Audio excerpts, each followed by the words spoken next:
Seja muito bem-vindo, seja muito bem-vinda a mais uma edição aqui do Resenha Cast, o seu podcast de Governador Valadares. Aqui você já sabe, todo dia é dia de episódio novo com uma pessoa diferente de uma área totalmente antagônica do personagem anteriormente entrevistado. E hoje, meus amigos, em plena segunda-feira, tenho uma honra inenarrável de poder ter a oportunidade de eternizar a história de um legado para nossa cidade. Falo dele, o empresário e secretário de saúde de Governador Valadares, Rodrigo Cunha, que me dá a honra da sua presença aqui no podcast Eternizador de Histórias. Rodrigo, primeiramente, seja muito bem-vindo, cara. É uma honra do tamanho da sua história, do tamanho do seu legado, poder te receber. Obrigado por ter aceitado o convite. Bom dia, boa tarde ou boa noite, depende do horário de quem vai estar nos acompanhando. Seja muito bem-vindo. Obrigado, um prazer também, uma oportunidade de estar aqui. Hoje, um dia especial pra gente, porque hoje comemora o Dia Mundial da Saúde. Então, por uma grata coincidência, né? Já tinha vontade de vir, recebi o convite de vir no dia 7 para contar um pouco do que a gente está fazendo nessa nossa missão, nessa nossa jornada. Achei que o convite veio a calhar e, por coincidência do dia, não podia dizer não a uma vontade que eu já tinha de participar com vocês. Muito obrigado, Rodrigo. É uma honra inestimável ter você aqui. Rodrigo, para começar nosso bate-papo, na minha infância, aí eu tô falando do início dos anos 2000, eu já era uma pessoa muito ligada aos veículos de comunicação. E por ser muito ligado a tudo que passava na TV Globo, na SBT, na Record, lia muito jornal, muito por conta da influência do meu pai, ouvia muito rádio, eu não me recordo de ali 2003, 2004, 2005, ver nos veículos de comunicação o assunto saúde mental ser debatido. Eu falo que parece que teve que vir o advento nefasto da pandemia para fazer com que toda a humanidade pudesse se alertar em relação aos cuidados com a saúde mental. Haja vista que, principalmente nos períodos mais agudos, se tornou muito comum a seguinte indagação: como você está? Como está a sua cabeça? Esse tipo de pergunta, hoje em dia, em rodas de conversa entre amigos, familiares e colegas de trabalho, se tornou muito corriqueira. Feito esse pequeno preâmbulo, como você tá? Como é que tá a sua cabeça? Como é que tem sido este ano de 2025 para sua vida? Então, sem dúvida, a pergunta ela retrata um pouco, já entrando na área da saúde, as nossas maiores filas de atendimentos, né, com consultas com especialistas, na área da psiquiatria, né? Então, talvez o que foi negligenciado lá atrás, falando desse tempo todo que você está se referindo até os dias de hoje, a pandemia agrava sem dúvida esse cenário, mas é uma luta constante para a gente cuidar da população. Mas o secretário está bem, o secretário está muito bem, está feliz, de verdade. É uma oportunidade boa dada pelo nosso prefeito, Coronel Sandro, o Alex Chinisk, que foi um guerreiro nessa campanha também, e fizeram juntos esse convite. E estou feliz por estar na área da saúde, porque é uma família nova, né? Por ser da área da educação, as pessoas, quando nós começamos a ajudar lá atrás na campanha, muitas pessoas já acharam que era uma coisa que meio óbvia, né? De assumir a Secretaria de Educação, embora eu nunca tinha tido essa conversa entre a gente, e eu só entrei para fazer a transição pelo conhecimento que detenho na área, né? Mas quando veio a saúde, talvez nessa hora que veio o convite, eu precisaria realmente de um psiquiatra. Mas foi só nesse curto espaço de tempo. Depois, quando nós começamos a conhecer o trabalho, a família, posso falar que estou feliz mesmo. É uma turma animada, engajada, e tem sido dias felizes com essa nova família da saúde. Nós somos em torno de 3 mil colaboradores na saúde, né? Então é uma família grande. Exato. E só em Valadares a gente cuida aí de 220 mil pessoas, né? Que depende 100% do SUS. Então tem sido um desafio grande, bom, de muito trabalho, mas também com a diversão dessa família saúde. Que legal ouvir isso. Como é que era o Rodrigo nos tempos de Colégio Tiradentes? Isso já dá saudade, porque eu era um aluno mediano, eu falo com os meus filhos, olha, eu era um aluno mediano, mas muito disciplinado, porque o Tiradentes tinha essa coisa, né? Você não precisava ser o melhor aluno da sala, mas a disciplina era muito forte, né? Mas eu estudei no Tiradentes na 7ª série e 8ª série, hoje mudou, né? Sexto ao nono ano, mas Sim. era sétima série, oitava série. E o primeiro, o segundo e o terceiro ano do ensino médio, eu estudava à noite. Tinha essa opção à noite na época do Tiradentes. Porque eu já trabalhava com 15 anos no turno da manhã e da tarde. Em um supermercado, né? Um entregador desse supermercado. Supermercado Albany na época, né? Na Vila Mariana.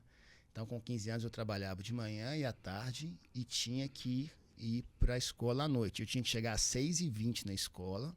Então, saía às 5h40 do trabalho. Nossa. Corri, pegava a bicicleta e ia correndo. E eu tinha que ir com a meia certa, com o tênis certo, a blusa para dentro, e o cinto aparecendo. E se esquecesse da caderneta lá no Tiradentes, você não entrava. Tinha que voltar para buscar. E essas coisas vão trazendo disciplina para a gente, né? Então, eu trabalhava em tradução do mercado, depois comecei a trabalhar em um armazém da nossa cidade. Sim. E dali eu fui até terminar o ensino médio. Eu costumo dizer que o tempo de escola, claro que existem exceções, mas o tempo de escola, para qualquer pessoa, de qualquer geração, ele é o tempo mais nostálgico, mais gostoso para todos nós seres humanos. Por quê? Normalmente é o tempo onde você só tinha ali a responsabilidade de quê? Passar de ano, de poder ter um bom convívio com seus colegas. Talvez você entre na exceção pelo fato de, como você mesmo disse, por exemplo, no tempo de colégio Tiradentes, você já trabalhava e tinha que estudar.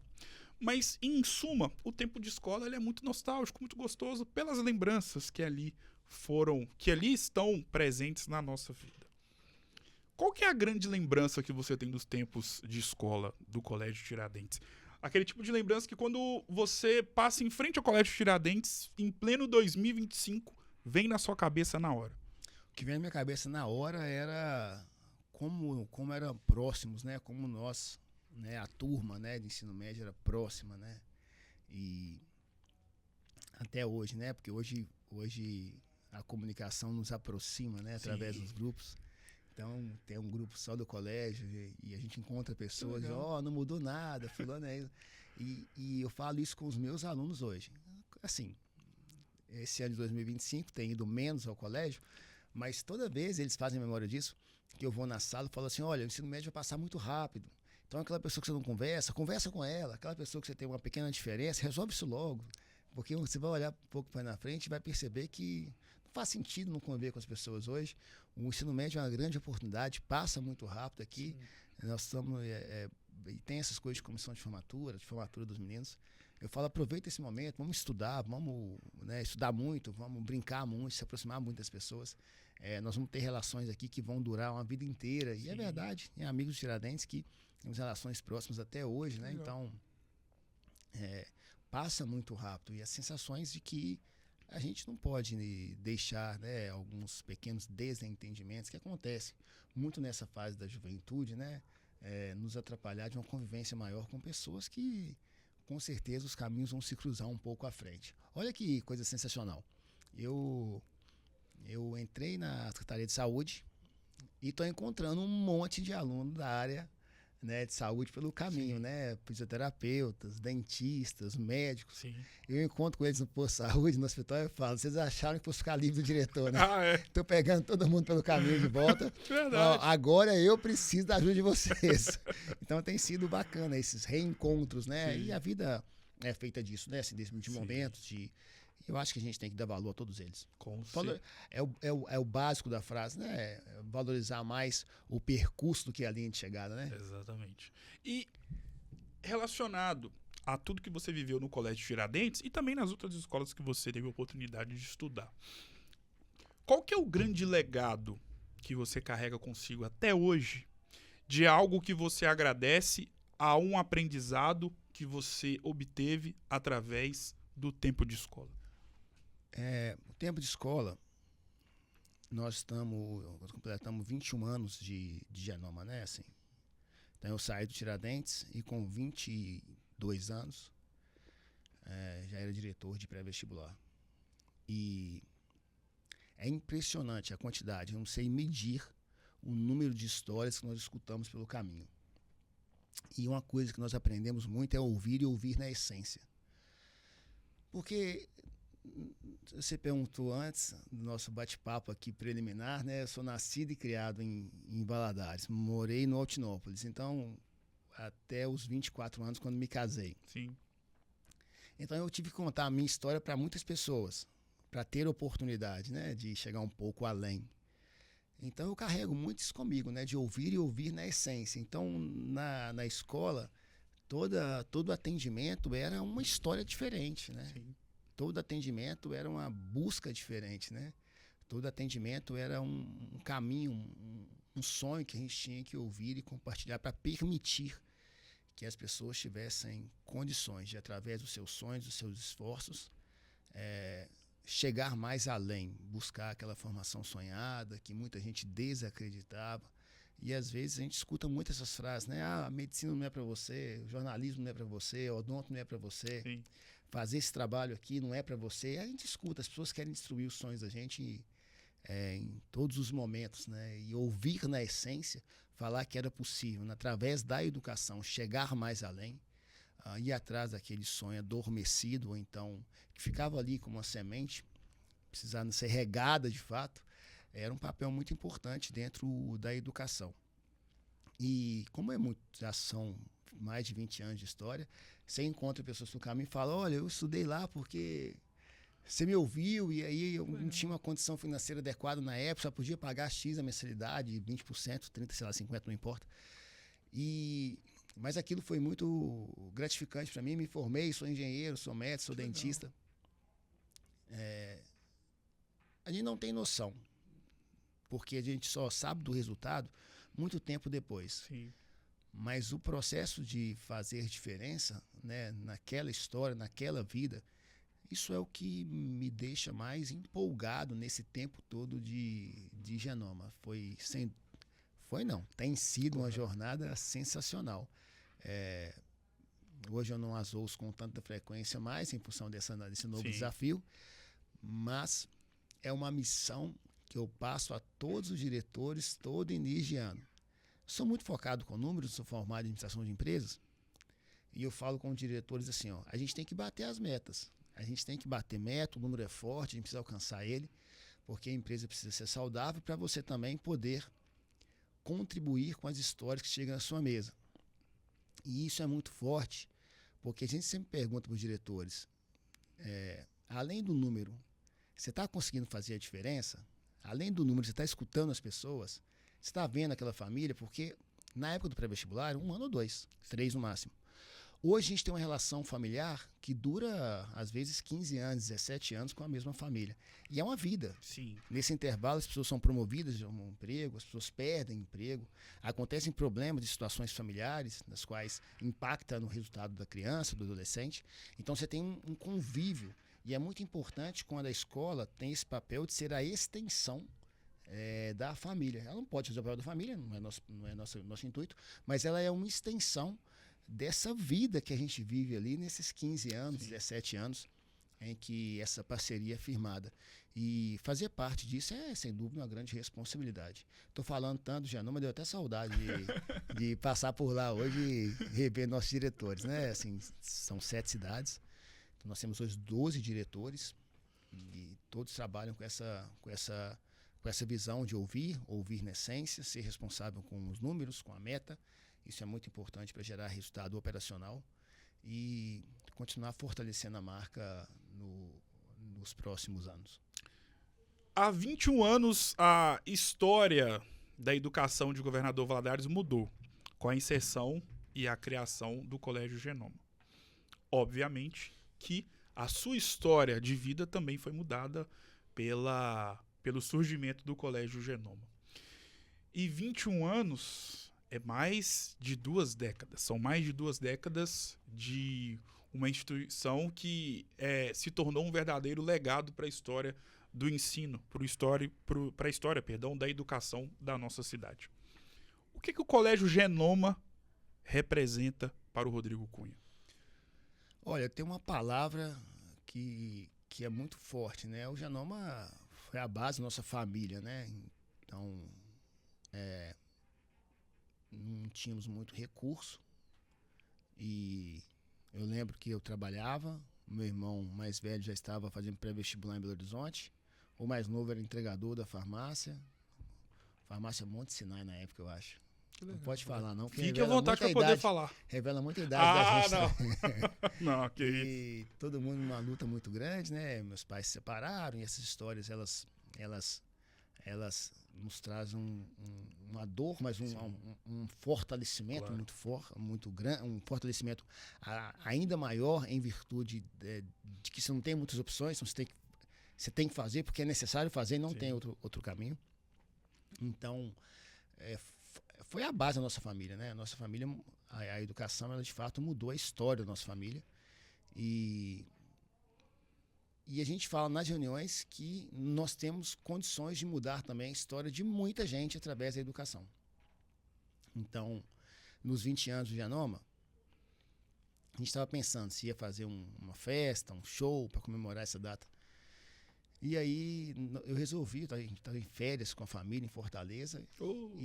Coisa boa. E o combinado é usar o telefone ali até 11 horas, meio-dia, trabalhar e depois aproveitar um pouco da família. Mas eu não tenho preguiça, assim, eu viajo com o telefone na mão e aquilo não me causa estresse ou dor, ou senão eu estou escravo. Eu gosto daquilo, do que eu faço. Então, estar com o celular, despachar pela manhã, trabalhar um pouco, acompanhar a rotina dos diretores. Quando eles estão de férias, eu respeito. Mas eu falo com eles, olha, não me incomodo, posso estar em qualquer lugar, porque eu gosto do que eu faço, então eu sinto que estou sendo útil, que estou levando, então eu gosto de trabalhar nesse sentido, não é nenhum incômodo, não gosto de desligar o celular, ficar uma semana de férias ou duas, eu gosto sempre de estar produzindo nesse sentido. E eu estava em Fortaleza com a família e fiz um vídeo na beira do escritório, assim, falando, olha, os 20 anos de Janoma, sou muito grato por tudo aquilo que a educação fez por nós e eu queria contribuir, vou dar palestra em escolas públicas para alunos de ensino médio, para falar um pouco do SISU, né, falar do Enem, cotas, para mostrar que é muito mais fácil entrar nas faculdades, nos institutos federais hoje, que se pensa. Então eu preciso explicar isso para vocês. É gratuito, também não pode ter cobrança. E fiz um vídeo daqueles assim artesanais, assim, que você faz, solta o celular e vai... Bem espontâneo. Peguei o celular no dia de manhã, tomei um susto, já tinha não sei quantos compartilhamentos. Uau! Visualizações, pessoal do marketing, Valadares ligando, Rodrigo, você tem que brifar a gente antes. Pelo amor de Deus, não dá para trabalhar assim.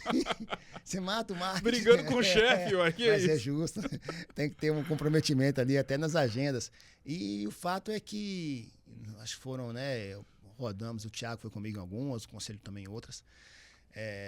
Acho que nós fomos aí em pelo menos umas 60 escolas falar sobre SISU, Enem.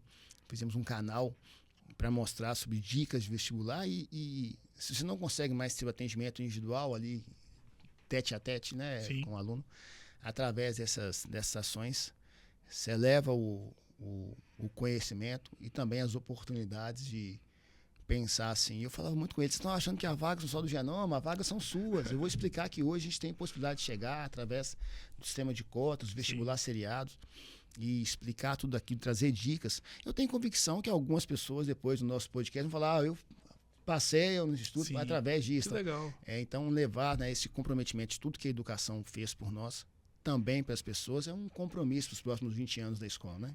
Qual que é o maior desafio de administrar uma instituição de ensino? O maior desafio é fazer o número dentro do planejamento orçamentário.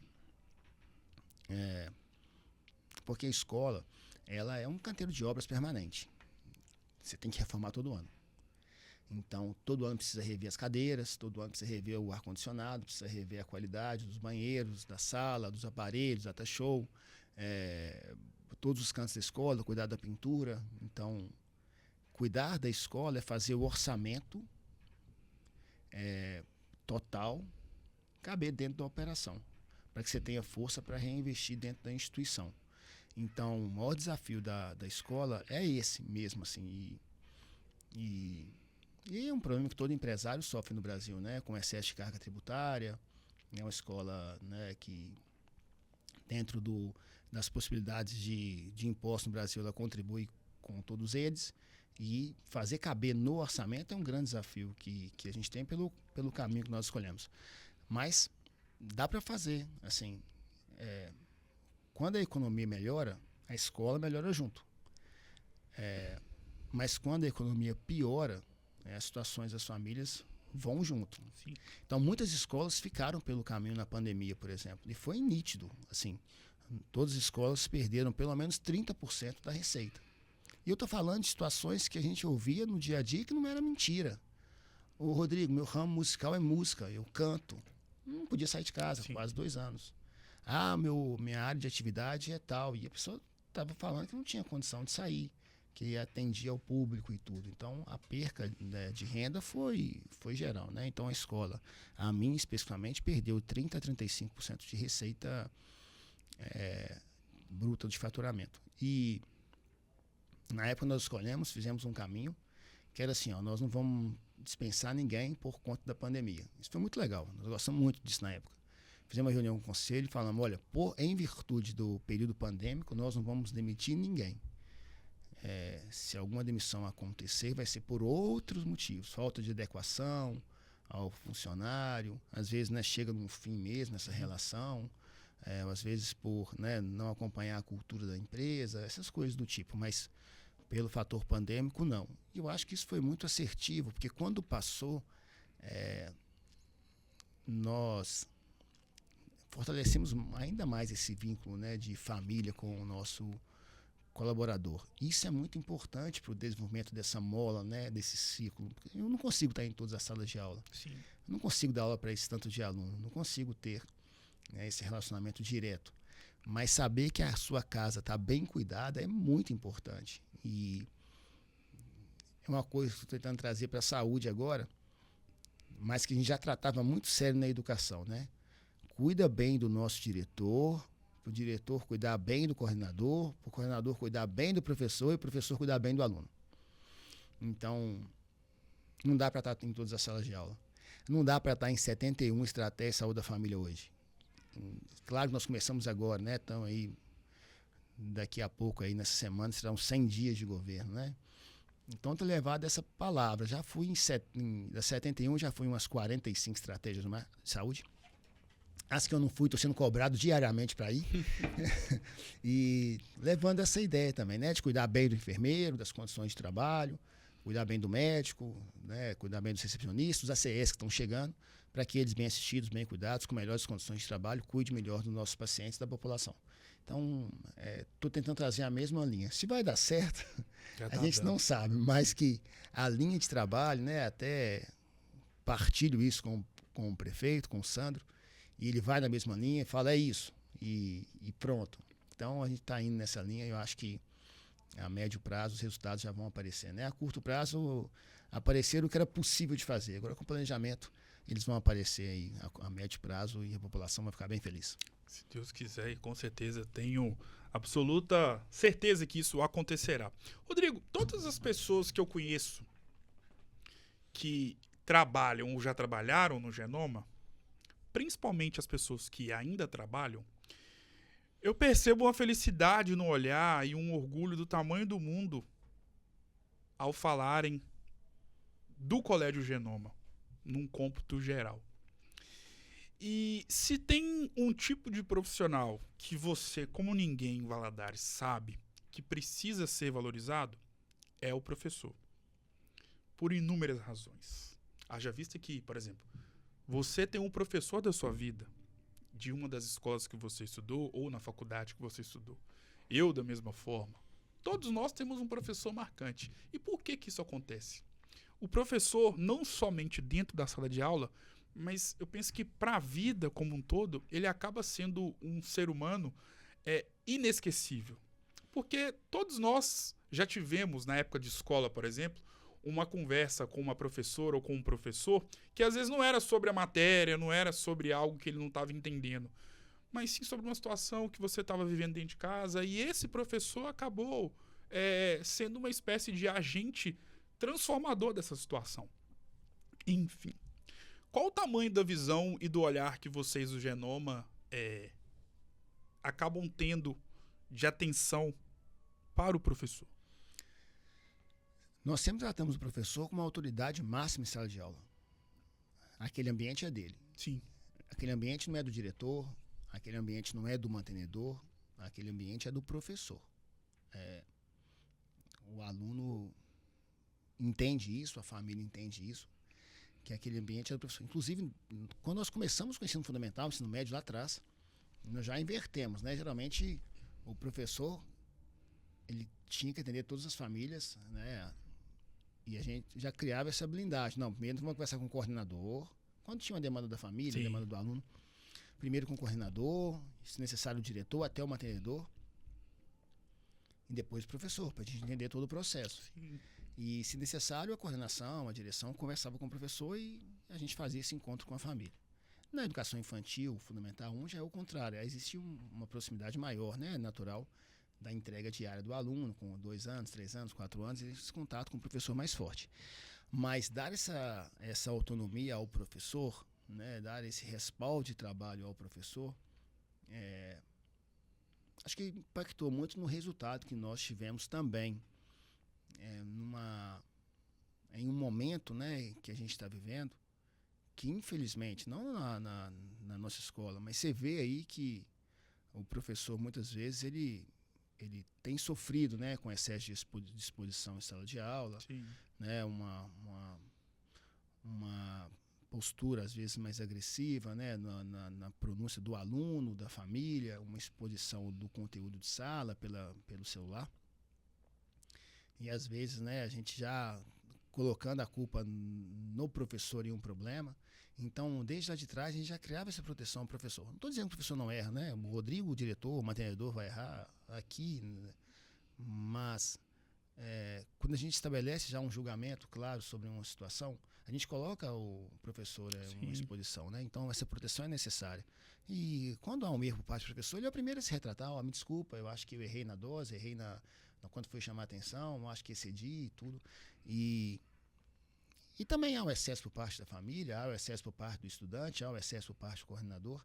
O mais importante é ter essa noção clara que o diálogo precisa acontecer e a gente achar uma situação ali para trazer mais conforto para o convívio que se segue, né? Então, o professor é a autoridade de sala de aula. Criar essa blindagem em cima do trabalho dele é muito necessário. É um profissional que, no período pandêmico, sofreu muito. Tinha muito professor que era um excelente professor, mas quando teve que colocar a câmera, como a gente está aqui na cara para poder dar aula, ele sofreu muito. Travava. Então se tinham famílias adoecidas em casa, tinha professor adoecido também em casa, mas com a obrigação de não deixar a aula parar. Então, por muitas vezes a escola teve que ir lá, a UTI, ajudar a colocar a câmera na posição correta, a entonação da voz, para um professor que chegava na sala de aula, encontrava 30, 40, 50 meninos e falava com propriedade. Sim. Mas quando colocava a câmera para falar, já Travava. é normal, é de ser humano, cada um tem uma Claro. habilidade. Às vezes você tem uma habilidade enorme. Uma entrevista, acabei de sair aí do CEL, 20 anos do CEL hoje, no Dia Mundial da Saúde, no Centro Especializado de Ortodontia. Eu fui falar com um pessoal para dar os parabéns para os dentistas, que a gente está zerando as filas. Tinha uma de TV, agora falar de novo. Eu falei, quando eu falei lá de forma espontânea, acho que ficou melhor. Mas assim, e não tenho muita dificuldade de falar. Sim. Mas mesmo assim, você fica um pouco mais ansioso. E claro que todas as suas aulas eram gravadas, sendo aquela, né, no ensino médio acontece muito daquela brincadeira para descontrair, para chamar a turma. A gente tinha que ter mais cuidado, tinha que falar. Então, assim, tudo ficou mais difícil para o professor. Ele também saiu muito desgastado do processo pandêmico, né? Eu acho que todo mundo saiu muito desgastado do processo pandêmico, mas especialmente os profissionais da saúde,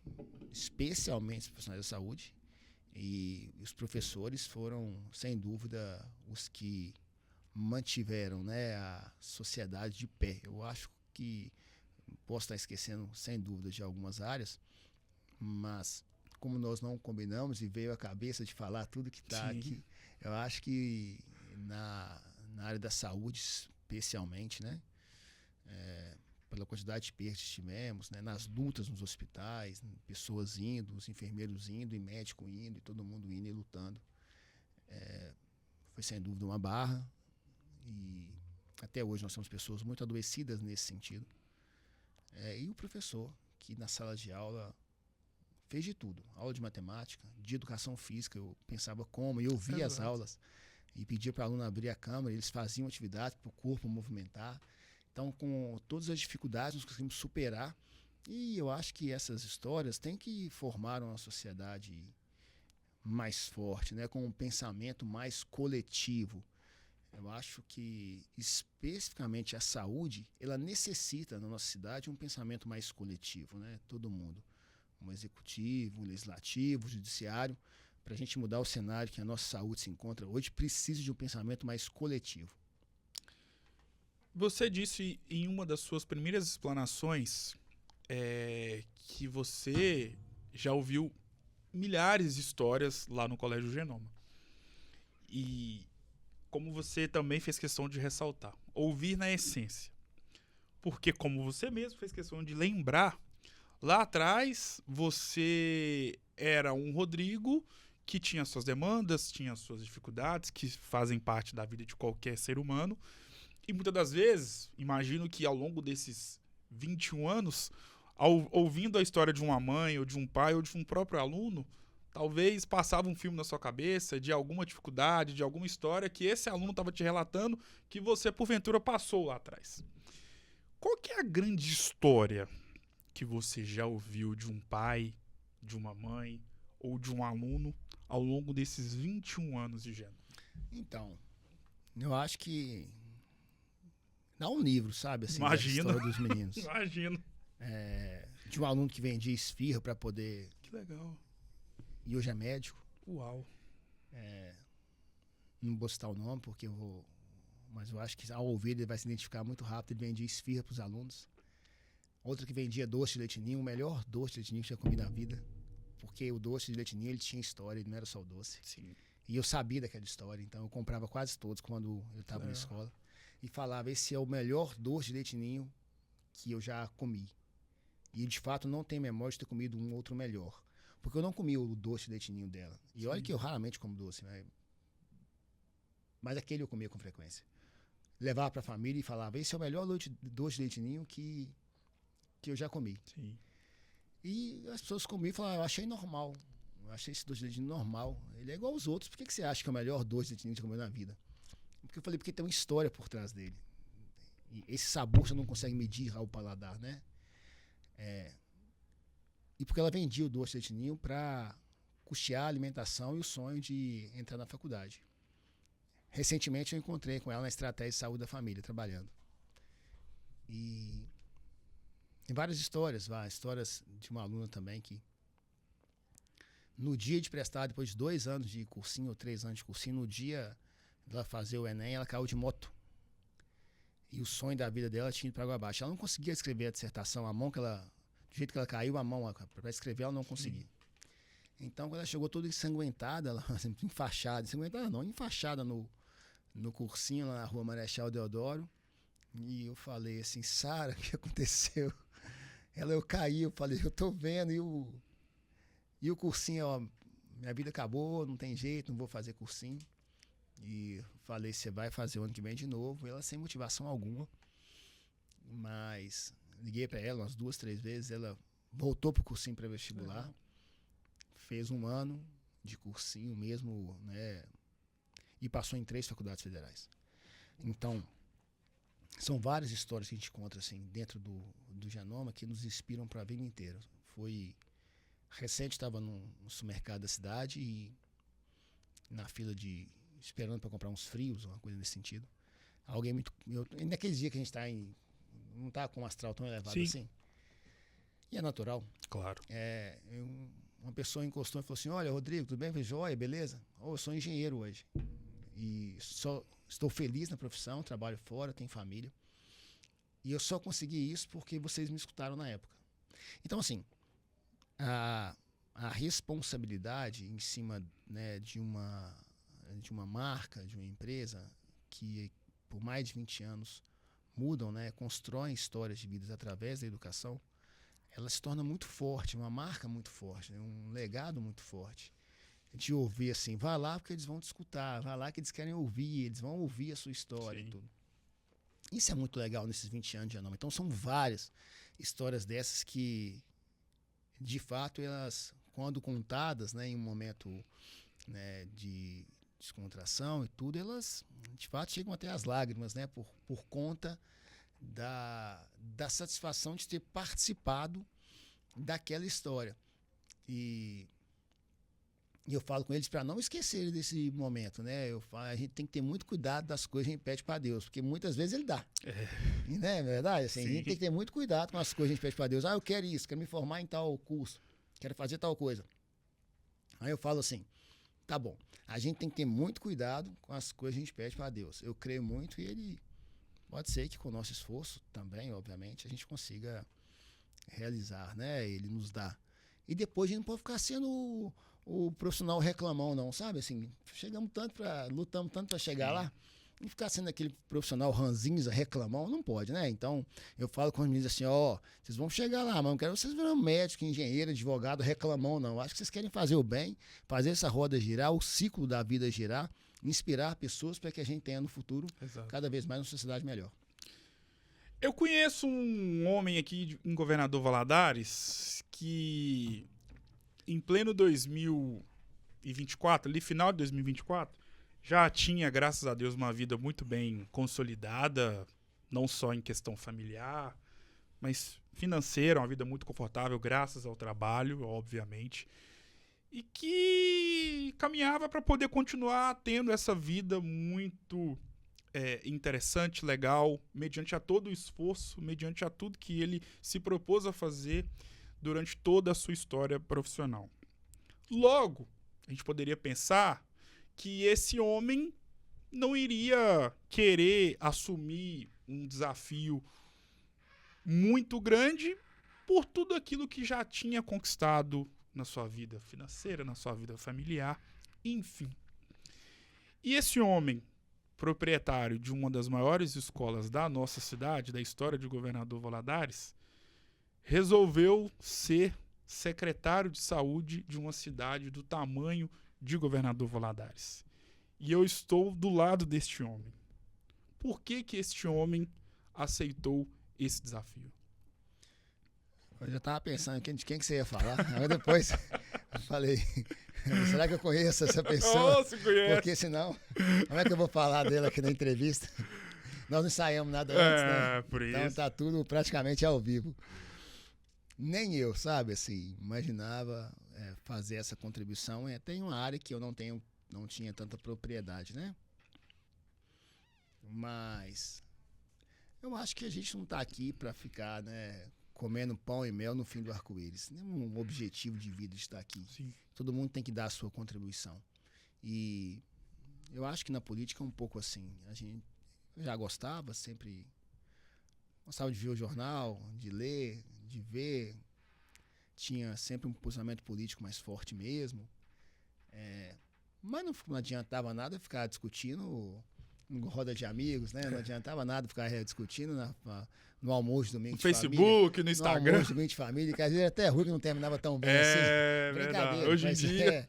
Mas todo mundo gosta de falar sobre política e tudo isso nasceu de uma necessidade de fazer um movimento mais forte por nossa cidade mesmo, né? Começou lá na associação comercial, onde comecei a participar, depois fui convidado para ser vice-presidente da associação comercial e comecei a ir nos eventos, no encontro, e comecei a gostar muito do que estava vendo, muito apegado com os números e sentia que com o orçamento que Valadares tinha, né, dava para fazer uma cidade, sonhar mais com uma cidade melhor, né? Ainda mais com a entrada de pessoas boas também na política, né, da questão da Sudene. Eu pensei, talvez seja a hora da gente acelerar um pouco mais para ter uma entrega melhor, para a sociedade girar melhor, a renda per capita melhorar, a condição do valadarense melhorar. E eu acho que por isso que... Mas não vou negar, não, estava confortável. Eu chegava muito rápido no objetivo, né? Dentro da escola, a gente chegava muito rápido. Nós construímos muitas escolas. Na verdade, ainda tem 2 saindo agora, né? Opa, novidade.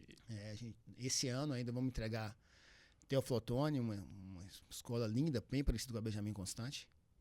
E já vai fazer a pedra fundamental agora para a escola de Timóteo. Mas estava confortável, assim, não vou dizer que demorava menos para chegar no objetivo. Sim. Na saúde eu estou apanhando um pouquinho. Então não é tão fácil. Eu falo da jornada que a gente tem dentro da rede. Eu estava explicando isso numa reunião do Sereste agora, Saúde do Trabalhador, um evento na Ford Vale para 300 pessoas. Eu contei que eu fui numa... Vou contar a história rapidamente. Fique à vontade, Eu por contei favor. que eu fui em uma estratégia da família e tinha um buraco no ar-condicionado, onde ficava o ar. Eu falei, cadê o ar que estava aqui? Era do proprietário, levou, porque era dele. Aí comprou, era dele, tudo. Eu falei, mas pode? Pode, porque era dele, é justo. Pode ficar tranquilo, que eu tinha acabado de entrar, era dia 2, dia 5 de janeiro, segunda-feira. Eu falei, pode ficar tranquilo que eu já vou trazer o ar-condicionado, já amanhã tem outro ar aqui. Que legal. Aí eu fui lá para a secretaria e falei, onde é que fica o setor que tem ar-condicionado? Onde é que está o nosso estoque de ar-condicionado? Não tem. Eu falei, não, tem um estoque em tal lugar. Não, mas lá não tem ar. Eu falei, então eu vou no caixa. Fui no caixa e disse, olha, preciso comprar um ar-condicionado, um valor muito pequeno, mediante esse orçamento. Eu preciso comprar um ar-condicionado. Mas você não pode comprar um ar-condicionado.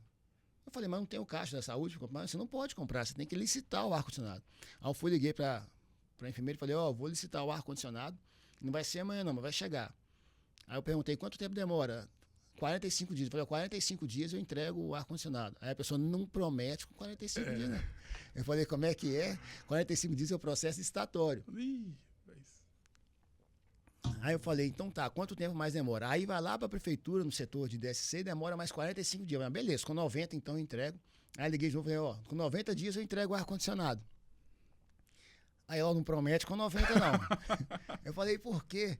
Depois que sai vai para PGM. Aí costuma demorar mais 15 dias, 20, e de fato é muito trabalho no mês.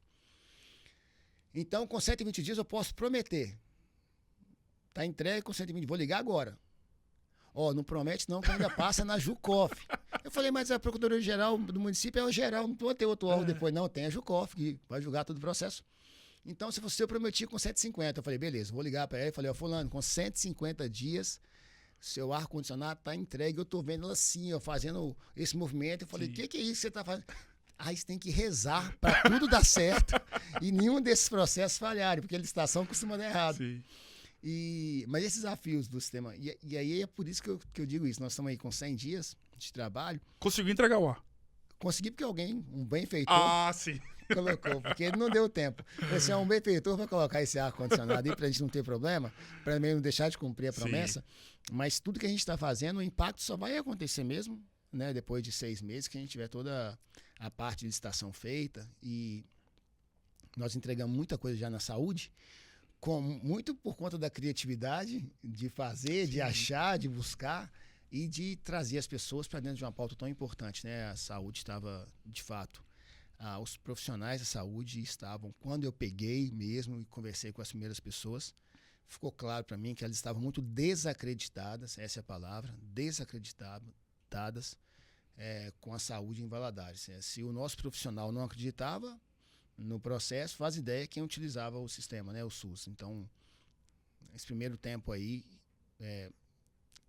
foi de trazer de volta esse sentimento, né, esse amor de volta nas pessoas que estavam sendo perdidos. Alguns, né, já conseguiram resgatar esse sentimento de que é possível talvez ter já ia falar educação. Exato. A saúde melhor. Mas tem sido dias de muito trabalho, mas de muita entrega. Imagino. E isso está sendo muito legal. Legal mesmo. De onde surgiu a ideia de um mutirão que acabou entrando para a história da nossa cidade, principalmente para a comunidade mais carente, que às vezes tinha um sonho de poder conseguir uma consulta, porque, como você disse lá no início do nosso bate-papo, você pode ter tudo, se você não tiver saúde, você não consegue fazer nada. De onde surgiu a ideia desse mutirão que entrou para a história de Governador Valadares? Eu falei no início da conversa aqui, antes da gente entrar ao vivo, que a gente pode ter vários problemas, né? Da rua, da escola, mas quando aparece um problema de saúde na família da gente, ele se torna o único problema que a gente tem que resolver. Quando nós fomos para a estratégia, no primeiro dia de trabalho, nós vimos uma quantidade enorme de exames com demandas reprimidas. 2022, 23, 24, e uma fila muito grande. Uma fila da esperança, praticamente. Assim, muito grande, assim, para fazer consultas com médicos especialistas e para fazer exames de todos eles, laboratoriais, média e alta complexidade. E rapidamente nós zeramos. Já não existe na cidade, pode ser que apareça, mas a espera é muito curta, exames laboratoriais com demandas reprimidas. Já zeramos essa fila. Foram mais de 6 mil exames feitos no mês de março. O que nos permitiu sonhar um pouco mais. Se já geramos, se a gente conseguiu zerar os laboratoriais, por que então também não tentar zerar, né, os de média e alta e consultas com especialistas? Aí fomos no DCA, que é a nossa central de regulação. Fizemos inúmeras reuniões para entender o tamanho desse gargalo, o que a gente tinha de profissionais, quem poderia nos atender, o cardiologista, a máquina de ultrassom que estava parada, que a gente poderia colocar para funcionar, adicionar mais prestadores, e começamos a montar um volume de atendimento para tentar diminuir essa fila. E quando a gente começou esse mutirão, foi muito legal, porque muita gente não acreditava que a gente ia conseguir juntar esse mundaréu de pessoas. Acharam errado. E aí nós pensamos um número interessante, perto desse tanto de pessoas esperando. Ficava pensando, se a gente conseguisse entregar 10 mil, ficava sonhando com aquilo, né? 10 mil, sem exames laboratoriais. Sim. 6 mil já tinha sido entregue. 10 mil é muito forte. Aí começamos, né? Assim, conseguimos 400 consultas com ortopedia, conseguimos 200 com urologista, conseguimos mais sei quanto com oftalmo. Nós temos uma máquina de ultrassom parada, de eletrocardiograma parado, nós temos prestadores que a gente pode adicionar. E essa coisa foi crescendo. As pessoas que primeiro estavam achando que aquilo era uma loucura completa, começou a entrar no meio da loucura. E aí eu entrei no grupo dos enfermeiros e enfermeiras, são 71 enfermeiros e enfermeiras. E aí eu lembro que a coordenadora e a diretora perguntou: você vai entrar no grupo? Você não vai ter passe. Eu falei: mas quando eu assumi esse trabalho, eu não queria passe.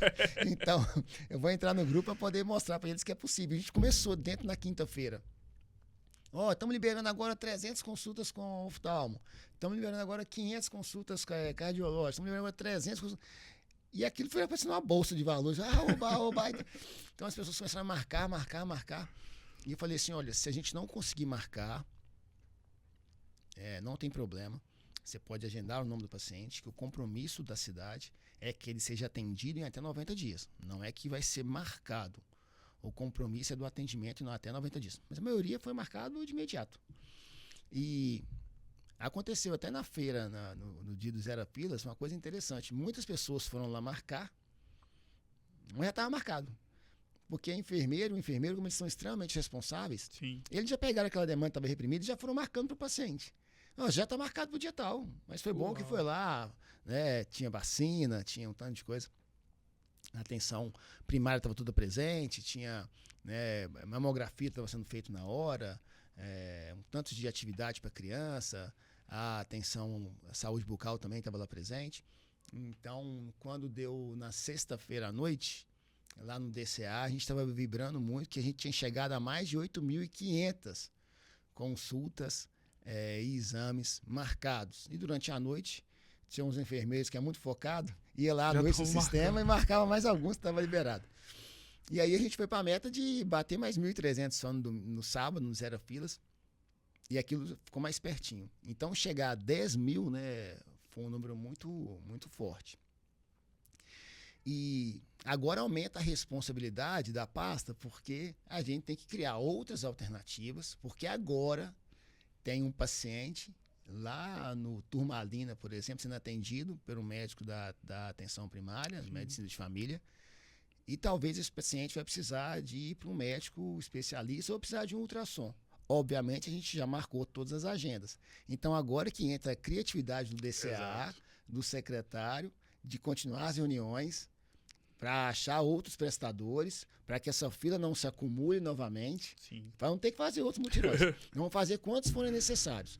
Mas essa ideia do mutirão, ela teve, de fato, assim, quando eles pensaram assim: Rodrigo, você acha que vai dar certo? Eu, não vai dar certo não, vai ser um tumulto, mas a gente tem que colocar o dedo nessa ferida. Vai ser um tumulto. Eu perguntei ao prefeito para fazer, ele faz, tá na sua cabeça, você pode fazer. Isso está sendo muito legal. Antes a gente fazia reunião na prefeitura, hoje a gente faz quase pelo WhatsApp. Prefeito, isso, ele tá bom, pode fazer, já responde. E eu tinha convicção que não iria dar certo. Tanto que as pessoas me perguntavam: vai dar certo? Nada, vai ser um tumulto. O diretor perguntava assim, mas se você sabe que vai dar certo, por que você vai fazer? Se você sabe que não vai dar certo, por que você vai fazer? Rapaz, é porque eu acho que se a gente não mostrar para a população que a gente quer se movimentar, mesmo que dê tumulto, elas não vão acreditar nunca. Sim. E eu, de fato, fiquei muito surpreso com o resultado, que ele foi organizado. As estratégias, sempre vai ter um que não consegui marcar, sempre vai ter. A gente vai ligar e vai marcar, ele vai voltar e a gente vai marcar, é normal. Mas a maioria da população conseguiu fazer as suas marcações e que vai tirar isso da fila. Obviamente que esse resultado, ele traz para a gente um diagnóstico. E é nisso que a gente tem que focar agora. Porque muitos desses exames, né, dessas consultas com especialistas, o paciente vai para a atenção secundária, ou ele volta para a estratégia de saúde da família, ou ele precisa de uma cirurgia eletiva. É agora que começa o nosso trabalho. Então, o Mutirão Zero Filas, ele foi um pontapé inicial. Não tem nada de resolvido, né? É só para medir a população. Que é agora, de fato, que começa o trabalho da pasta. Eu falei lá no DCA, agora que a gente vai mostrar o nosso valor. A partir de segunda-feira, que a gente vai medir mesmo o nosso poder de organização. Porque o que a gente fez agora foi para medir o tamanho do problema. Então, foi muito mais organizado do que a gente estava imaginando. Foi do tamanho da organização que eu sonhei. Poderia ser, mas estava preparado também para ser um grande fiasco. E também não tinha problema. Não pode ter preguiça. Sim. Faz de novo, faz outra vez. Mas foi um sucesso e, por ter sido um sucesso, agora a gente tem que pensar no que vem através disso. Existe uma demanda reprimida enorme na nossa cidade, das cirurgias eletivas, muita gente esperando. E esse é o principal foco da saúde, fazer que esse tempo de espera do paciente seja menor, para que a jornada dele dentro da estratégia, dentro da saúde, seja completa. Então, esse diagnóstico nos fez entender que a gente tem que ser mais eficiente ao completar a jornada do paciente dentro da rede. Existem cirurgias sendo aguardadas desde 2021, porque a nossa capacidade de operação hoje na nossa cidade é menor do que a necessidade e por si só faz o acúmulo de filas. Então, no último quadrimestre, o resultado que nós recebemos lá na Secretaria de Saúde, estou falando de cirurgias eletivas, Sim. tá? O pronto-socorro opera o dia inteiro, né? Se precisar. Mas daquela programada, a gente faz em torno de 400 na cidade hoje, no resultado apresentado de setembro, outubro, novembro e dezembro, né, do último quadrimestre. E tem as PPIs, que é as cidades ao entorno. Então, para nós, sobra aí 250 cirurgias eletivas, não vai atender a demanda da cidade. Então, o principal objetivo da saúde agora é todo mundo em torno disso, de aumentar a capacidade, o volume de cirurgias eletivas para atender melhor. 2 fatores importantes que a gente está comemorando essa semana, que nós vamos fazer a primeira cirurgia eletiva, né, nesse ano no Hospital Municipal. Por isso que essa vontade grande de zerar corredor, depois a gente fala sobre isso, mas zerar o corredor é quase como uma obsessão para a gente ter a oportunidade de fazer cirurgias eletivas, aquela que a gente vai assim, arrumado para o hospital para fazer, do joelho, de uma coisa nesse sentido. Tem uma demanda reprimida enorme. Mas se a gente não faz a cirurgia, a gente deixa de receber recurso do Opera Mais, FAEC, são recursos que vêm, até com complementos interessantes, você bater meta. Às vezes o valor da tabela é X, você recebe até 3x do valor se você faz ela eletiva, porque o governo de Minas, o SUS, já percebeu que é uma necessidade da população, então ele te incentiva a ser eficiente, então isso é muito legal. Ele te incentiva a ser eficiente, a gente não fazia nenhuma. O Hospital Municipal não fazia cirurgia eletiva. Nós temos um problema no bloco, tem 4 salas só, uma precisa de reforma, vamos aumentar para 6 salas para ganhar velocidade e fazer cirurgias eletivas dentro do Hospital Municipal. Para quê? Para que a gente receba mais recursos das operações, deixe de pagar às vezes com complemento a hospitais parceiros. Não que as parcerias não sejam interessantes, todas elas são. Sim. Mas a gente só pode terceirizar aquilo que, quando atinge a nossa capacidade de trabalho. Não pode só terceirizar quando não tem condição de fazer, né? A lógica é, nós vamos terceirizar aquilo que ultrapassa a nossa capacidade de atendimento. Então, é uma meta pequena, mas está todo mundo no hospital vibrando com essa meta, que nós vamos entregar agora, né, nesse próximo mês. abril e maio, né? Nesses próximos 30 dias. Uma meta de 70 a 100 cirurgias eletivas dentro do nosso hospital municipal. É um número muito ousado para quem não fazia nada, dentro das habilitações do hospital. Isso vai trazer um recurso maior para o hospital, de recursos que vai receber para poder investir. E a ideia de zerar o corredor não é uma ideia política, não é uma ideia... É porque eu acho que corredor, assim... É ruim falar isso, que a gente fica escravo disso depois, né? Mas, assim, é uma briga. Eu posso ter corredor, é melhor estar no corredor do que não estar sendo atendido. A base principal é essa. É melhor colocar no corredor, que a gente está olhando do que não atender o paciente. Então, a ideia do corredor vai existir se houver necessidade. Mas a briga da saúde hoje é de tirar o paciente do corredor. Para nós, corredor é lugar de passagem. Cenário pandêmico, um cenário de guerra entre Rússia e não sei quem, que é, né, Ucrânia, que está o corredor é aceito, um cenário pandêmico, mas a nossa briga é de zerar o corredor, até para não causar essa estranheza. Eu falo isso com muita naturalidade e com a certeza do que a gente está produzindo. Qual naturalidade? É ruim quando você tem um corredor lotado. Nós estamos comemorando 15, 20, já dormimos, né, nesses 100 dias 9 vezes com o corredor zerado. Então, 9 vezes nós já dormimos sem ninguém no corredor. Sim. É muito.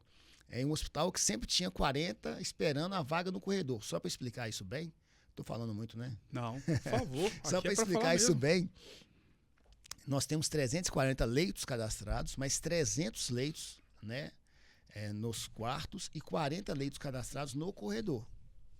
Então, a gente quer diminuir o paciente no corredor, ou chegar um dia a zerar, né, com muito trabalho, para não causar estranheza, porque às vezes eu estou com pronto atendimento cheio, pacientes no corredor, e chega você para fazer uma cirurgia no joelho. Pode causar uma estranheza para quem está esperando. Sim. Porque tem gente esperando no corredor. Há mais tempo. E você chegou agendado para fazer uma cirurgia. Sim. Mas é necessário fazer, porque essa cirurgia ela traz recurso para o hospital e ela tira a ideia de urgência, de emergência, que sai muito mais caro. Então, nós vamos fazer a primeira agora, na quarta-feira, a primeira cirurgia eletiva. E uma outra coisa que a gente está comemorando também,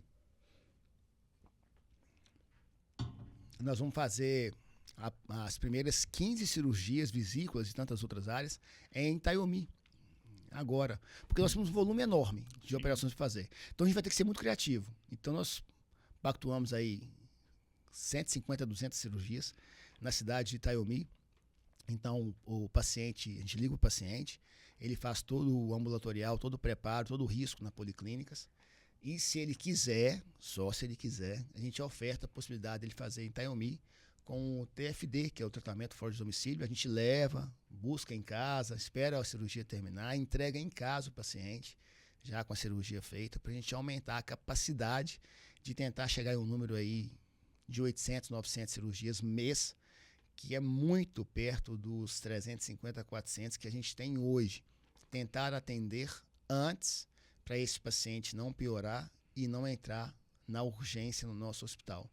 Então, toda essa logística completa, ela pode nos surpreender com o aumento do faturamento, né, do município. No ano passado, no Monitora SUS, nós faturamos 604 milhões de reais para fazer saúde, tanto do município, quanto do estado, quanto da União. Sim. Ser eficiente, todas essas entregas, ela pode fazer o faturamento aumentar em pelo menos 20%, 25%. Aí dá para sonhar. Não dá para reclamar de tudo que não tem dinheiro se a gente está perdendo, né? Sim. Então, nós vamos reclamar que está curto, porque em saúde tudo que a gente coloca é pouco, mas nós vamos fazer ficar mais eficiente para trazer mais dinheiro para dentro da pasta e assim atender mais pessoas. Eu costumo dizer que a nossa história de vida, ela se parece, e a nossa vida como um todo se parece como um livro, né? E todo livro que se preze, independentemente da história que ali é contada, tem páginas positivas e páginas negativas.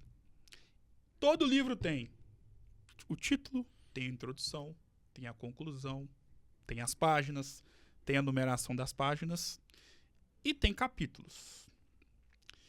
E pelo fato da nossa vida se parecer como um livro, nós também temos capítulos marcantes positivos e capítulos marcantes negativos. É assim a vida.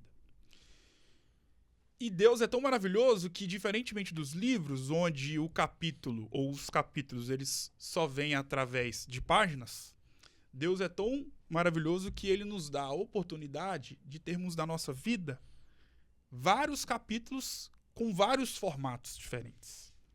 Então, na nossa vida a gente pode ter um capítulo marcante através de um dia, um capítulo marcante que pode ser uma conversa, um capítulo marcante que pode ser uma decisão na vida profissional, na vida familiar, enfim. E todos nós temos esses tipos de capítulos marcantes e edificantes. E como eu disse anteriormente, Deus é tão bondoso que tem um outro formato de capítulo que é muito presente e constante na vida de todos nós, que são datas. Por quê? Existem datas que acabam sendo verdadeiros capítulos da nossa vida, na nossa história aqui na Terra, porque elas mudam totalmente a nossa vida neste plano. E você tem uma data muito especial que mudou a sua história para sempre neste plano, que é a terça-feira mais feliz da sua vida. Dia 17 de novembro de 2009. Qual o tamanho da felicidade dessa data na vida do Rodrigo Cunha? Você tá pegando pesado.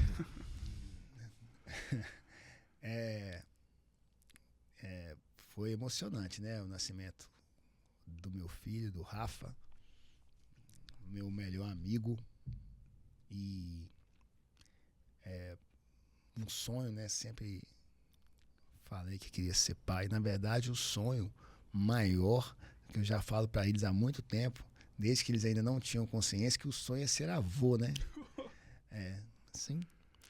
Porque perdi meu pai muito cedo. O Rafa tinha um mês de vida, só ou 2, e eu perdi meu pai. E isso foi muito forte, né? Então eu falei assim, eu quero ser avô, porque eu quero... Mas quando o Rafa nasceu, é como se... Eu já falava com minha esposa, antes de ter filho, eu queria ser avô, uma família... Então, quando o Rafa nasceu, é como se assim... eu acho que isso vai ser possível. Um dia e o Rafa teve, né? A Su teve a perca de líquido amniótico, foi um parto difícil. Eu não assisti o parto, porque fico ansioso. A mão fica gelada, eu fico ansioso, não tinha o conhecimento médico. E ficava esperando, e o Dr. Ronde, eu lembro que um excelente profissional, o Dr. Ronde, entrou correndo, saiu correndo com ele, levou para não sei aonde, eu fiquei meio ansioso. Mas quando chegou a notícia que estava tudo bem, foi sem dúvida um dos dias mais felizes da minha vida, né? E depois que veio a Sofia também, dia 18 de maio, que por presente divino também é o dia do aniversário da minha esposa. Isso não foi planejado, foi aquelas coincidências divinas que Deus dá pra gente. Sim. Então, a gente sempre sonhou em ter um casal. Deus mandou. Verdade. E eu falei com a sua, tá bom, já, né? 2 tá bom. A gente só não paga escola, o resto a gente paga tudo. Então 2 já tá bom. Vamos agradecer a Deus. E é uma família linda. A Suelen me abençoou muito com essa família. E é engraçado hoje que os dois são adolescentes, não quer sair muito com a gente. Já estamos ficando mais sozinhos. As turminhas, né? Eu e a Su já estamos mais sozinhos. Aí quando a gente vai sair, eles escolhem, comer o quê? Pizza, japonês, não sei o quê. Eles vão votando. Eu falo, você sonhar, eu quero comer uma carne, um exemplo, uma massa. Então é isso. Aí eles falam assim, papai, você sempre vai escutar primeiro a mamãe? Meu filho, é bíblico, primeiro a árvore, depois os frutos. Então, vocês vão sair, vocês vão ficar só, vai sobrar só eu e ela. Eu vou ter aí a prudência de escutar ela, que é a ela que eu vou escutar há muito tempo, que vocês vão me abandonar e depois vocês voltam, beleza. Mas por um dado período, um tempo, vai ser só eu e ela, então primeiro a árvore. Então a gente fica brincando sobre isso e a Su tem construído, né? Mesmo com esse tanto de trabalho, e agora como eu estou na saúde, ela tem sido uma guerreira mesmo de dividir o tempo dela de uma mãe exemplar que é, uma esposa exemplar que é, e uma profissional dessas diferenciadas, assim, que o mercado tem, assim. E o Genoma está tendo a oportunidade de ver isso mais nela agora, porque eu ficava muito à frente. Sim. E agora ela e outras pessoas também, né? mas principalmente ela, o meu maior convívio, a gente está falando o nome dela, ela tem feito um trabalho exemplar, dividindo o tempo de mãe, aula de não sei o quê, as aulas que sempre aparecem das crianças, né? O Rafa que é bateria, a Sofia que é uma outra arte, a Sofia agora é jazz, agora quer outra coisa, falou em lutar, pode. Então, assim, ela divide esse tempo todo e ainda consegue ser presente tanto na escola e ser presente também como esposa, e ela sem dúvida, fui muito abençoado na Terra de ter uma mulher tão especial como ela. E olha que interessante, né? Como você disse no início do nosso bate-papo, que parecia que foi coincidência, né? E parecia que foi... parece que foi, combinado, né? Justamente no Dia Mundial da Saúde, você, como secretário de Saúde do governador Valadares, fazer presente justamente no dia 7 de abril de 2025. E o mês de abril ele é muito especial para a área da saúde como um todo, em vários segmentos. Mas para você, o mês de abril também é muito importante. Por quê? Há 19 anos, você falava sim para sua esposa, no dia 21 de abril de 2006. Qual que é o peso dessa data para a sua história de vida? Na verdade, a história é engraçada porque a gente namorou durante 9 anos, né? Eu conheci minha esposa com 12, na catequese, mas começar a namorar mesmo com 15. E a gente era amigo na igreja, na catequese, perseverança, tudo. E já tínhamos dado uma pequena paqueradazinha lá atrás, mas namorar mesmo com 15. Sim. E namoramos 9 anos. Eu falei assim, a gente só vai casar depois que você terminar a faculdade. E ela é muito dedicada, não pegou nenhuma dependência, nada. Queria casar mesmo. Passou rápido. E o padre que nos acompanhou quase tudo da vida da gente, era o padre Assis. Sim. E aí ela falou que a gente ia lá para um encontro de casal. Um encontro de casais, que o padre quer conversar com a gente. Ela chegou lá na casa paroquial. Eu vim cá marcar a data do casamento, porque tá me enrolando muito, padre. Eu falei, não. O assunto aqui era do encontro de jovens, ou é uma coisa de casal, parece. Não vou marcar a data do casamento. Então, a gente já queria marcar a data, só que ela foi mais ativa. Mulher, ali, né? Já queria casar logo. Eu tô nessa fase, eu sei como é que é. E assim, como a gente estava construindo o Janoma, aquela coisa toda, já tinha terminado a faculdade, eu queria postergar um pouquinho mais, porque dava muita dedicação exclusiva àquele negócio. Mas ela ia acontecer, no máximo um ano depois. Mas ela foi, já vinha marcar a data, me levou pro padre. O padre, é isso mesmo, vamos marcar de uma vez, eu tenho vaga aqui para abril, e já marcou a data do casamento. Com quanto tempo de antecedência que ela marcou? 9 meses, né? Sim. Uai, então foi rápido demais. Nilson Janaíne, meu irmão mais velho, se casou, e depois rapidinho a gente casou também. Foi uma data muito importante. A gente já tinha uma sintonia, assim, uma cumplicidade muito forte, né? Sim. Muito forte mesmo. A história da Suelen comigo ela é muito longa. Mas uma das passagens que eu acho mais bonito foi do poder que ela tem de ser uma mulher de verdade do meu lado, né? Então ela me acompanhou por uma vida inteira, em todos os trabalhos. Mas eu não esqueço nunca, vou partilhar isso com você. Por favor. Eu trabalhava na RAF Distribuidora, um grupo, e representava uma marca de biscoito. E eu era representante comercial, eu vendia para supermercados, para mercearias. Sim. E eu precisava estimular a venda de um dado produto e a quantidade de caixas de mercadoria aberta para vender mais, e trabalhava com comissionamento e queria, de fato, crescer e mostrar que era possível fazer aquela venda. E eu não tinha dinheiro para contratar uma pessoa e precisava de uma promotora de vendas para abrir as caixas do mercado. Eu lembro que a empresa tinha mandado um uniforme para cá de cor amarelo com vermelho, que era a cor da marca na época e tudo. Ela falou assim, não, eu vou ser a pessoa que vai abrir as caixas de biscoito e fazer esse bate-papo com o cliente na hora da compra. Eu falei, poxa, mas você não vai receber por isso, tudo. Ela falou assim, eu sou sua mulher e nós vamos fazer isso juntos. Na época ela era minha namorada, minha noiva. E eu lembro de ter encontrado com ela várias vezes em supermercado, de fato, abordando o cliente. Alguém trazia as caixas de biscoito, ela abria uma a uma, colocava no caixa, ofertava para o cliente provar. E eu lembro que nós batemos todas as metas de venda daquele produto em específico. E eu a levava de moto e a buscava no final do dia para casa. E ela me falava, hoje nós abrimos tanta caixa, hoje nós vamos para tanta meta. E no cansaço, a gente ia comer alguma coisa depois, eu tinha a convicção de que ela era a mulher da minha vida. Então, é uma coisa que não dá para questionar, né? A fibra, né, que ela tem em tudo que ela se propõe a fazer é uma coisa que eu acho que ela deveria ser a próxima a vir cá. Opa, só marcar. E por falar nela, tem uma pessoa que pediu para eu poder ler um breve texto para você. Preparado? Claro. Rodrigo, encontrar o amor vai muito além de um ato de representação da paixão. É o encontro de almas. É sobre ter com quem contar. É sobre chegar em casa e se sentir acolhida e protegida. E é assim que eu me sinto ao seu lado. Ter você é um presente de Deus. É como se ele tivesse colocado um anjo protetor para dar sentido e trazer a paz e segurança para a minha vida. Um dia você me disse, vou te dar muito orgulho. E hoje quero que você saiba que essa frase não se encaixa no tempo futuro, mas sim no agora. Tenho muito orgulho do homem, do marido, do pai e do grande amigo que você se tornou. Você me transformou na minha melhor versão, em como ser melhor a cada dia.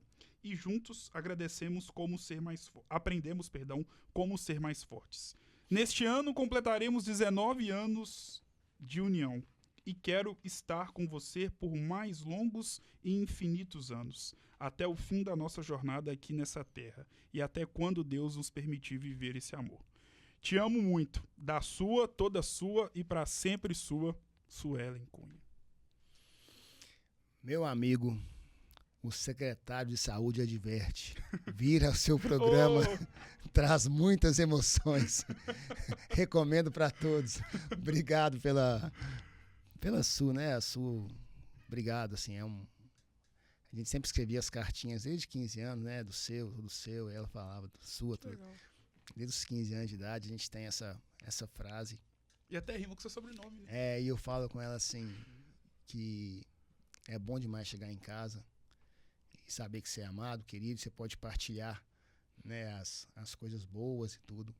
E na saúde especificamente, eu tenho falado com ela, olha, vai ser uma jornada interessante, a gente pode sofrer um pouquinho, mas quero trazer orgulho das histórias que a gente vai contar e que através dessa gestão a gente pode trazer mais dignidade para muita gente, né? Então,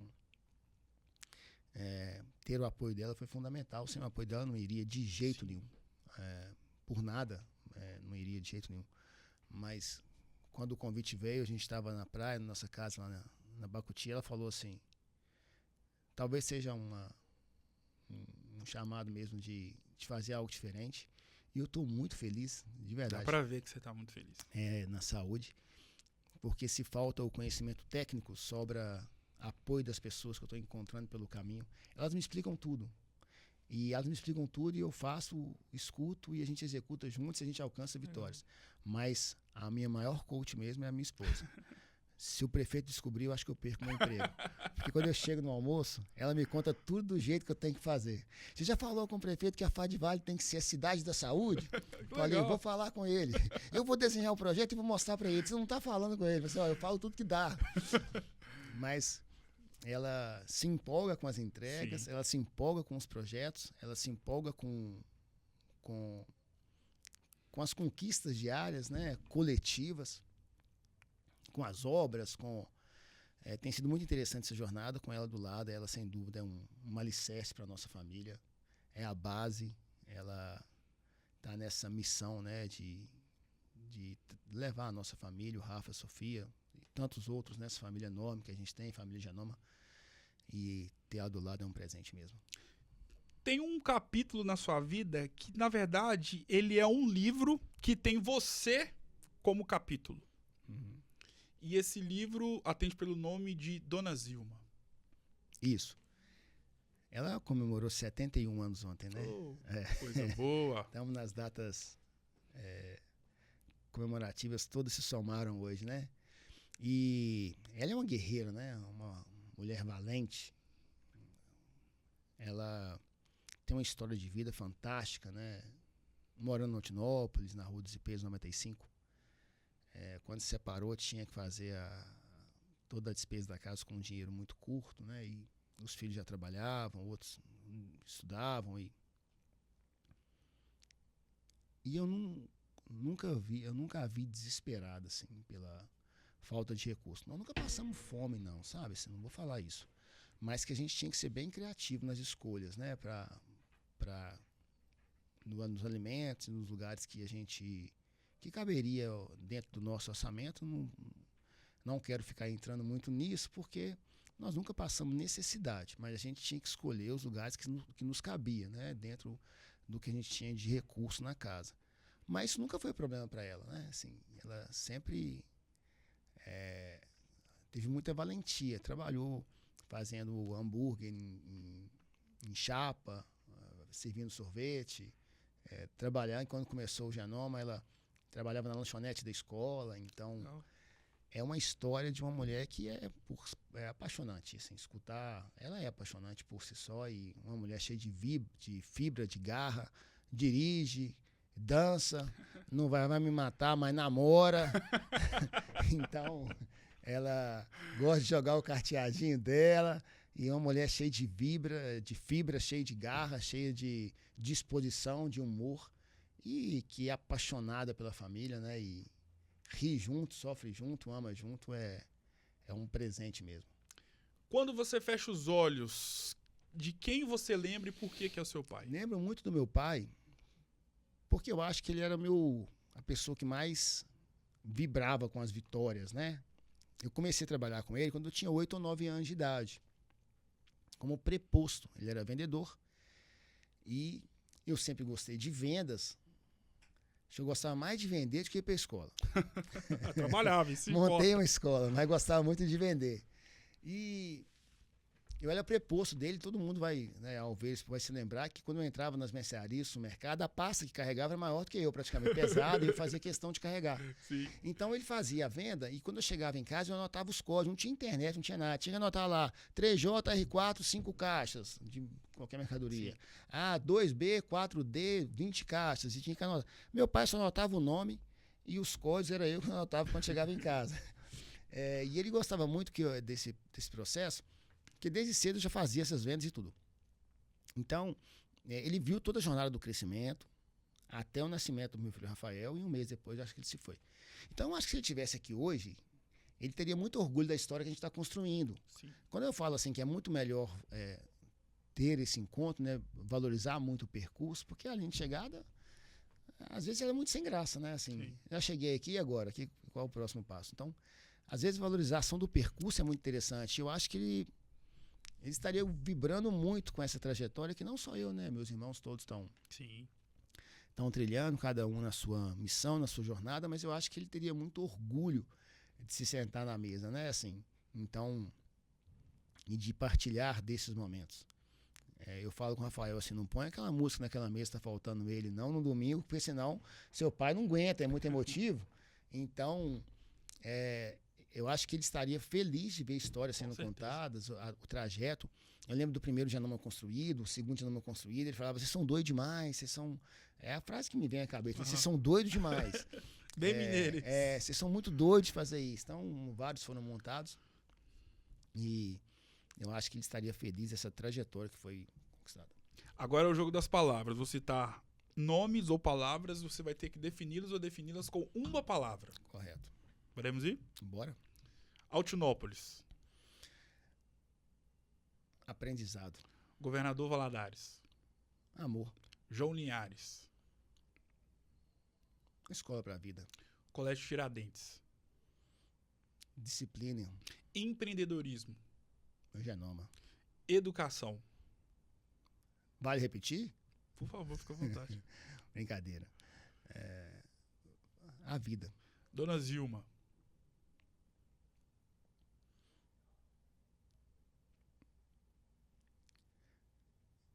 Minha mãe, eu quero trazer uma palavra de sobriedade.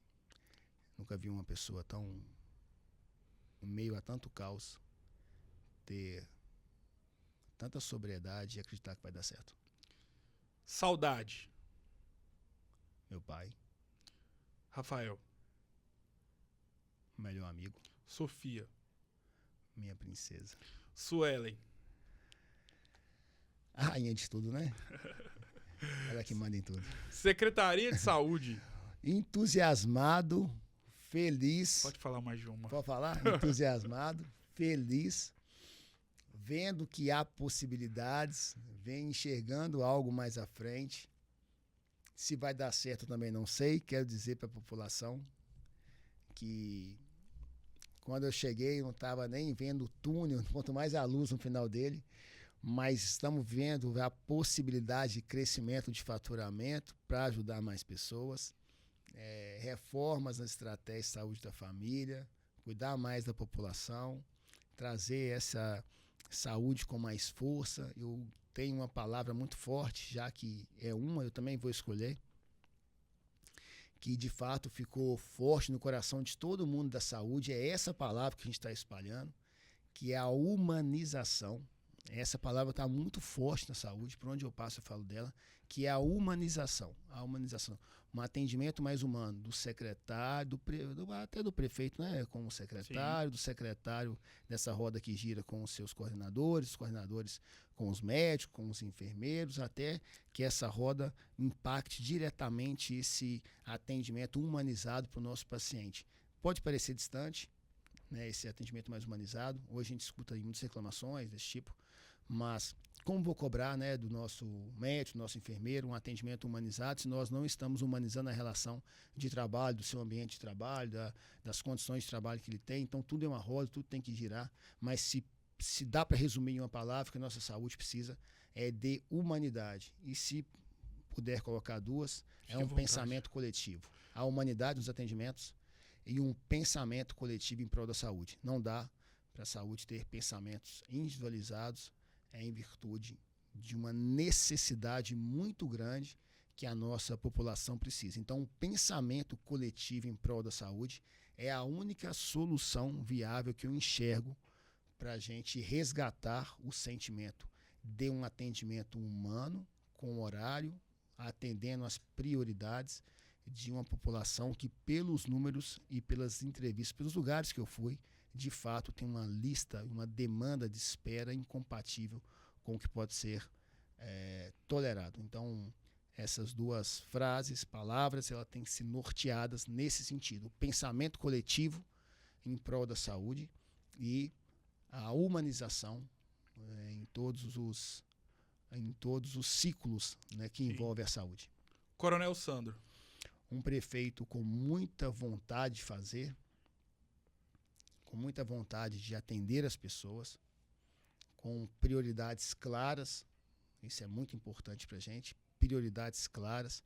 A saúde, né, dentro do governo se tornou a maior delas, mas não negligencia nenhuma área, ele trata com a mesma seriedade as condições dos moradores em situação de rua, das ruas que faltam para ser calçadas, do desenvolvimento da cidade, da questão do SAI, da questão da outorga, do SAIzinho, né, que a gente fala, brinca assim, né, do SAI, dessa coisa de olhar tudo, se falta água na casa de um morador, é uma atenção que ele dá. Então, ele tem a saúde como uma pauta principal, eu acho que pela carência da saúde mesmo, mas sem negligenciar nenhuma área. É uma cadeira, né, pesada, eu sinto isso, porque vindo do Legislativo, né, eu acho que ele só partilhou isso comigo uma vez, mas em um jantar ele partilhou isso uma vez só, né, que a cadeira do Legislativo é pesada como deputado estadual,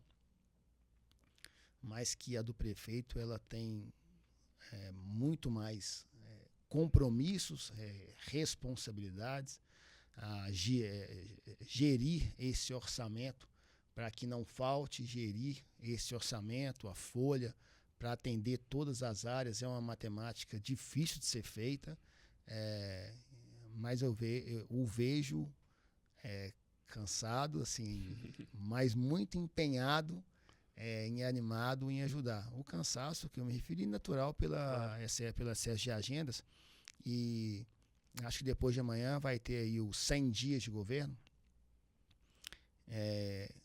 e ele está preparando o que foi feito, e foi feito muita coisa, assim. sem ter a máquina na mão, né? Porque os primeiros 100 dias você está reorganizando contratos, licitando aquilo que não foi licitado. Secretaria de Obras, tem um grande amigo, Robert, ele não tem cimento, então como é que a Secretaria de Obras não tinha cimento para poder... então são dificuldades que a gente encontra, né? Não distantes das minhas, né? Como é que a saúde não tem remédio? Tinha uma lista enorme de remédios faltando. Então são vários objetivos, né, que foram alcançados nesses 100 dias, muito mais pela criatividade e vontade de fazer do que ferramentas prontas para executar. Então, mesmo assim, ele entregou muito em 100 dias e acho que ele vai entregar, não tenho convicção que ele vai entregar muito mais quando esse processo todo estiver organizado para entregar mais para a população. Para fechar, defina a sua vida com uma palavra. Entusiasmo. Eu sou uma pessoa extremamente entusiasmada com todo o projeto que eu pego para fazer. Eu preciso dizer que a saúde exige muito, eu não tenho preguiça para trabalhar. Queria falar muito dessa gratidão do convite do Sandro para a Secretaria de Saúde, da gratidão que eu tenho ao Alex Diniz, que foi um mentor também lá de trás. Eu não poderia deixar de terminar essa entrevista sem citá-lo, porque eu trabalhei com ele dos 15 até os 19 anos só lá como entregador, como balconista do Armazém Diniz. Legal, cara. E depois fui para a RAF, onde a minha esposa me ajudou.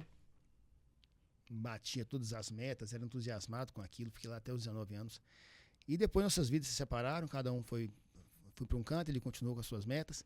Mas uma vez por ano, ou 2 ou 3, eu passava por lá para a gente contar um pouco da vida. Toda vez que eu ia, era um aprendizado enorme de oportunidades que a gente tinha. E nessa política, agora, a gente se encontrava 3, 4 vezes por ano, e a sensação que tem é que eu tinha um grande mentor. Sim. Era uma consultoria gratuita e muito eficaz.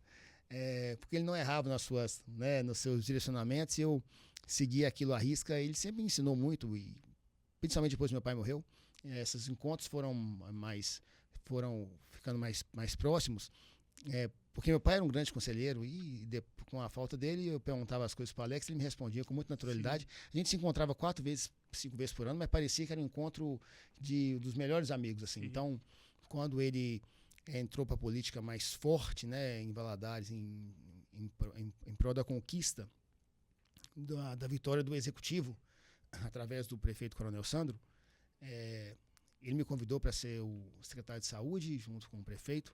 Eu sou muito grato ao convite. Então, ser um bom secretário de Saúde para Valadares, é muito mais do que só cuidar da população. Que isso é um dever. Sim. Ninguém obrigou a aceitar o cargo, é um dever. Então nós vamos fazer o que... Se a gente vai conseguir fazer, eu não sei, mas eu falo que eu vou dar o meu melhor em casa. Todo dia eu chego em casa com essa sensação. Mas também quero honrar o convite que foi feito do Alex, do Sandro, e entregar o melhor para a nossa população, pela confiança de colocar alguém que não é da área dentro da saúde para fazer essa gestão. Então, estou extremamente entusiasmado, essa é a palavra, alegre. O pessoal da saúde falou que estava vacina, tirei a camisa, eles ficam brincando. Aí eu estava dançando junto com a equipe Multi lá no dia do nosso encontro. E entusiasmado mesmo, feliz com o convite. Sinto que a gente pode, juntos, né, podemos juntos ter oportunidades de crescimento. E para fechar, eu tenho falado muito isso em todos os lugares, nas estratégias, nos hospitais, que como secretário eu estou só servindo em um lugar diferente, mas estou a serviço da população, do mesmo jeito que o médico, o enfermeiro, que o técnico de enfermagem, que o ACS. Só estou servindo em um lugar diferente, e o nosso combinado com a equipe inteira é esse, né? Onde faltar as forças do nosso colaborador em qualquer lugar, vão começar as forças do secretário adjunto. E a recíproca também é verdadeira. Quando passar um contrato, a gente ficar sem alguma ata, que a gente não tiver força de resolver, vai sobrar. Aí começa a força do nosso colaborador. Então, onde começa a força de um, onde termina a força de um, começa de outro. E é nesse sentimento que a gente vai fazer uma saúde mais humanizada. Esse é o propósito, fazer uma saúde mais humanizada, trazendo uma gestão diferenciada para a nossa população, com muito entusiasmo, paixão e vontade de fazer.